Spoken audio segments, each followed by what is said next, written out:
محمد بن قاسم سندھ فتح کرنے کے بعد گئے تو گئے کہاں؟ کہا جاتا ہے کہ سندھ کے حکمران راجہ داہر کو جب اموی سالار محمد بن قاسم کے ہاتھوں شکست ہو گئی تو ان کو 2 بیٹیوں سوریا اور پریمل کو محمد بن قاسم نے راجہ کی ہلاکت کے بعد خلیفہ ولید بن عبد الملک کے پاس دارالخلافہ بغداد روانہ کر دیا۔ خلیفہ ولید بن عبد الملک نے خلوت کا ارادہ کیا تو سوریا نے چال چلی اور خلیفہ سے کہا کہ محمد بن قاسم پہلے ہی ان کے ساتھ خلوت اختیار کر چکا ہے،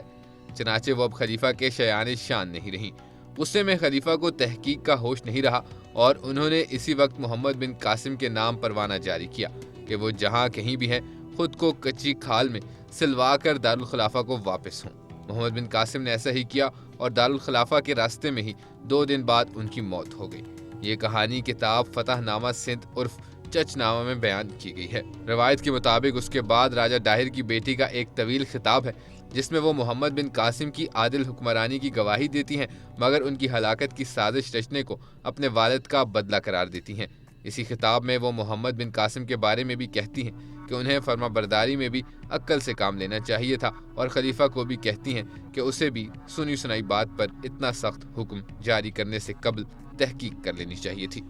چچ نامہ کے مطابق راجہ داہر کی بیٹی نے کہا، دانا بادشاہ وقت پر واجب ہے کہ جو کچھ بھی دوست یا دشمن سے سنے اسے عقل کی کسوٹی پر پرکھے اور دل کے فیصلوں سے اس کا موازنہ کرے۔ وہ مزید کہتی ہیں کہ پاک دامنی کے اعتبار سے محمد بن قاسم ہمارے لیے باپ اور بھائی جیسا تھا اور ہم کنیزوں پر اس نے کوئی دسترازی نہیں کی، لیکن چونکہ اس نے ہند اور سندھ کے بادشاہ کو برباد کیا تھا اس لیے ہم نے انتقاماً خلیفہ کے سامنے جھوٹ بولا تھا۔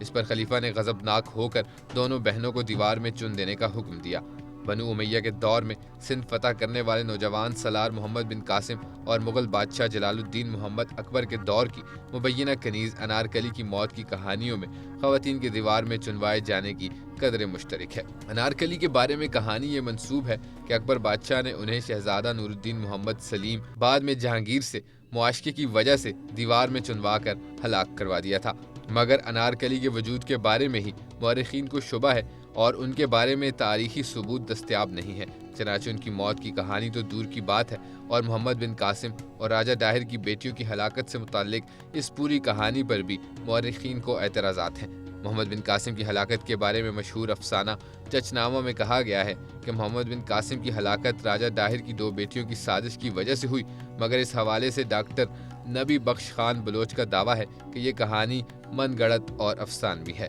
سندھ کے معروف محقق اور دانشور ڈاکٹر نبی بخش خان N.A. بلوچ نے چچ نامہ کی صحت اور اس میں موجود تاریخی حوالوں کے بارے میں جرح کی ہے۔ Doctor N.A. بلوچ کا چچ نامہ پر تحریر کیا گیا مقدمہ بھی اپنے آپ میں ایک پوری کتاب ہے، جس میں انہوں نے محمد بن قاسم کی ہلاکت اور پھر راجہ داہر کی بیٹیوں کے بغداد کی کسی دیوار میں چن دیے جانے کی کہانی کو کہانی ہی قرار دیا ہے، حقیقت نہیں۔ سب سے پہلے تو اس کہانی کے مطابق خلیفہ نے محمد بن قاسم کو دارالخلافہ بغداد بلوایا، حالانکہ اس زمانے میں بغداد کا وجود نہیں تھا بلکہ دارالخلافہ دمشق تھا۔